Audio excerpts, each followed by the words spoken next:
আমার অনুভূতি নিঃসন্দেহে অনেক বড় পাওয়া, কারণ আমার কাঁধে এখন শুধু বাংলাদেশ না, শুধু এশিয়া না, কমনওয়েলথভুক্ত যে ৫৬টা দেশ রয়েছে, এই ৫৬টি দেশের ১৪০ কোটি শিক্ষার্থীদের প্রতিনিধিত্ব করার দায়িত্ব এখন আমার। এবং আমি চেষ্টা করব যেন শিক্ষার্থীরা ডিসিশন মেকিং পর্যায়ে যেন তারা আসতে পারে। কারণ আপনি দেখেন আজকে সারা বিশ্বে কিন্তু অর্ধেকেরও বেশি কিন্তু তরুণ সমাজ, এবং এই তরুণরাই কিন্তু শিক্ষার্থী। তো এই শিক্ষার্থীরা এত বড় অংশ থাকার পরেও তাদেরকে ডিসিশন মেকিং পর্যায়ে অন্তর্ভুক্ত করা হয় না, যেটা আমাদের জন্য অত্যন্ত কষ্টদায়ক। আমি চেষ্টা করব যেন তরুণরা সিদ্ধান্ত গ্রহণ পর্যায়ে আসতে পারে, এবং তাদেরকে নিয়ে যে নীতিগুলো প্রণয়ন হয় সেখানে যেন তাদের নিজস্ব মতামত যেন তারা প্রদান করতে পারেন।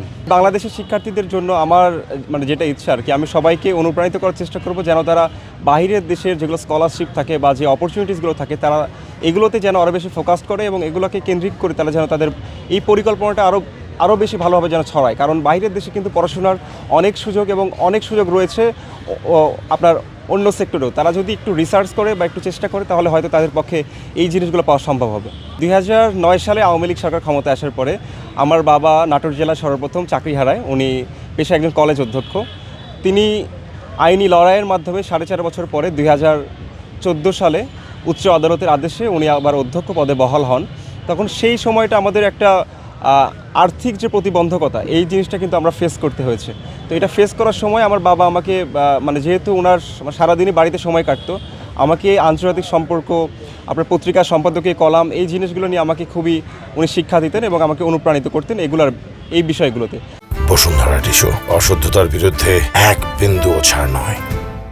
তখন থেকে আমার এগুলো নিয়ে বেশ আগ্রহের জন্ম হয়, এবং আমাদের বিএনপির যিনি প্রতিষ্ঠাতা শহীদ রাষ্ট্রপতি জিয়াউর রহমানের যে জীবন আদর্শ, এটাকে আমি বেশ ভালোভাবে অনুপ্রাণিত হই। এবং তিনি যখন আমাদের বাংলাদেশের দায়িত্বে ছিলেন, তখন বাংলাদেশ কিন্তু একটি তলাবিহীন ঝুড়ি নামে বাংলাদেশকে অভিভূত করা হতো। সেই বাংলাদেশের দায়িত্ব নিয়ে তিনি যেভাবে বাংলাদেশকে একটি উন্নয়নমুখী রাষ্ট্রে রূপান্তরিত করেছিলেন, সেটা আমাদের জন্য প্রত্যেকের জন্য অনুপ্রেরণাদায়ক। এবং তিনি দায়িত্বে থাকাকালীন সময়ে সার্ক গঠনের উদ্যোগ নিয়েছিলেন, ওআইসিতে নেতৃত্ব দিয়েছেন, আল কুদস কমিটির সদস্য হিসেবে ইরাক ইরান যুদ্ধ বন্ধে বেশ যুগান্তকারী একটি ভূমিকা পালন করেছিলেন। তার যে কূটনৈতিক দূরদর্শিতা, সেটি শুধু বাংলাদেশকেই নয়, বরং এই অঞ্চলের আন্তর্জাতিক একটা অঙ্গনে এই অঞ্চলকে একটি বিশেষ স্থানে নিয়ে গিয়েছিল। তো আমি তার থেকে অনুপ্রাণিত হয়েছি, এবং তার যে আদর্শ সেটাকে আমি কাজ করছি। এবং তিনি যেভাবে আন্তর্জাতিক অঙ্গনে কাজ করতেন, আমি সবসময় চাই আমি তার মতো হয়ে কাজ করতে। আমার ভবিষ্যৎ পরিকল্পনা সম্পর্কে, আমি যেহেতু আন্তর্জাতিক বিষয় নিয়ে কাজ করতেছি, আমার ইচ্ছা আন্তর্জাতিক অঙ্গনে আমি বাংলাদেশকে সামনে থেকে আমি প্রতিনিধিত্ব করব। আমার জন্য অত্যন্ত একজন রাজনৈতিক কর্মীর জীবনে এটাই সবচেয়ে বড় পাওয়া। আমাদের বিএনপির ভারপ্রাপ্ত চেয়ারম্যান, মেধাবীদের বন্ধু জনাব তারেক রহমান স্যার আমাকে সর্বপ্রথম অভিনন্দন বার্তা জানিয়েছেন। এজন্য আমি এবং আমার পরিবার গভীরভাবে কৃতজ্ঞ তার প্রতি। আমি চেষ্টা করব তার যে নেতৃত্ব, সেই নেতৃত্বের উপর আস্থা রেখে এবং তার যে পরিকল্পনা ৩১ দফা, সেটা ইমপ্লিমেন্টেশনের জন্য কাজ করার জন্য।